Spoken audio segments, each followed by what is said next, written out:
Hi everybody, I'm George. I'm Lucas. And we are 1UP Milliken.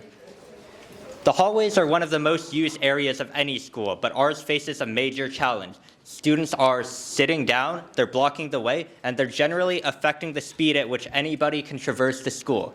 This also impacts the social sustainability of our school. In a survey we conducted, 68% of students said they had difficulty getting to class on time, and 20% reported getting jostled or pushed around in the halls.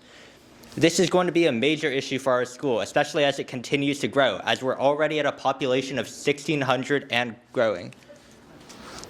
Nextly, from the survey we conducted of over 350 students, a quarter of our school's population, you can see that students are quite undivided about what they consider the main contributor for this.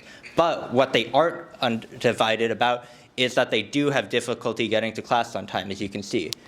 And despite varying over what they consider the main contributor, over 50% of students, 1 in 2, still listed crowding as the main contributor for their lateness. So the question that we came up with is, how might we reduce the congestion in our school hallways without permanently changing the physical infrastructure and following administrative regulation? To answer this question, we empathized with Milliken students at every decision-making step. We researched crowd management strategies in different areas of the world for president, discussed solutions based on club fieldwork observing hallway movement, and allowed the Milliken voice to shine through a survey. Finally, we brainstormed to decide on a solution that was impactful, feasible, and creative. So what is our actual goal? 53.4% of Milliken students want to distribute circulation and reduce crowding. So we came up with 2 ways to address this. Firstly, redistribute the crowd flow in busy areas, and secondly, redirect them into lesser used areas and incentivize them to stay there. So our proposed solution will consist of a flexible seating plan along with a marketing campaign to market these underutilized spaces. The school has had a long-term plan for permanent furniture in the atrium, and administration indicated that a grant would greatly help accelerate the process. This plan benefits us because we need administrative approval for our solution to be successful, since they are a strategic stakeholder. The specific features of the table that we chose include that the table and chairs are all in one, which makes it more cost-effective and also gives students a space to sit and study instead of our current standing tables. Also, since the chairs can fold underneath the table, this reduces the footprint of the table in space, helping to streamline foot traffic by not providing additional obstacles. The wheels help with flexibility so that our plan can grow with our school. So, based on our survey results, we determined that this is what students want, as additional seating was the first ranked solution. These tables will streamline movement by clustering students around tables instead of sitting or loitering in the halls. As a proof of concept, admin recently added pre-existing tables into the corners of the space, and they have been very popular. However, we don't want to have to detract from current seating to fill this space, which is why more furniture is an asset to us. Nextly, the marketing campaign. We plan to get students' attention with things that appeal to them, such as bright colors or humor. The marketing campaign will focus on underutilized spaces, as I said, and will promote students to go there with an initial incentive of snacks or something of the like in the area. Additionally, some areas that we might target with this are empty spots in the library, some unused stairwells, or dead-end hallways.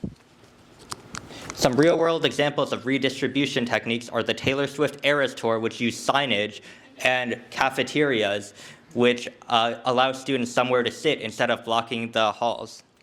Some challenges that we considered include lack of student cooperation and damaging or vandalism. However, based on previous behavior, issues with student cooperation seem unlikely. Also, the usage of seating will be supervised by teachers already on duty during lunch, which will not require extra labor but will prevent the misuse of our furniture. This is a summary of our reasons to choose the solutions that we did. So we believe this solution is feasible for 3 main reasons. Firstly, the proof of concept. As you saw, when tables are available, students want to use them. Secondly is our student demographic. we're an IB school as well, so we have lots of students that need more spaces to sit and study. And thirdly is our population. It's already at 1,600, like I said, and it's only going to continue to grow. For all of these reasons, we believe our solution is unique and most importantly effective.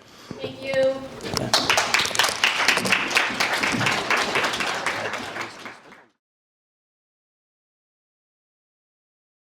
Just a quick question about if you can elaborate on, which type of seating the students would actually prefer. Is it more toward to individual seating, or is it more toward the group seating? Okay. This one. Okay, so you can see here, this is more of like a group seating where there's multiple chairs. And the reason why we have more group seating is because, as you can see from some of our photos, you can see a bunch of groups clustered around the tables, because typically groups of friends like to stay there to study and socialize during lunch. I think mine dovetails onto Haynes' question.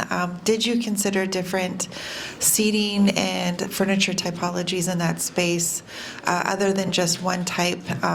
The idea being that some students may want to go there to lounge and socialize, some may want to be by themselves, some may want to do quiet study, and just thinking about choice and maximizing the idea of belonging. Well, we spoke with our administration and our principal specifically. He told us at his previous school they really like these types of tables. And as for quiet areas or students who may want to be on their own, we already have the library to serve as that space. And as we discussed, it's very underutilized and not many students are using it right now. Thank you. Thank you so much for your presentation. My question is a bit more about your marketing campaign. I noticed at the end you had mentioned that there were some posters you were thinking of kind of advertising, and you, as part of your marketing campaign, I was just curious whether you thought of any other options or low-cost options or free options like social media or other ways to get the message out. Social media is definitely an option, yeah, but we thought it would be hard to reach the entire student demographic with that, as most social media accounts are tailored towards the specific type of person, and we wanted to make sure the entire student body would have access to these spaces. Thank you. Thank you.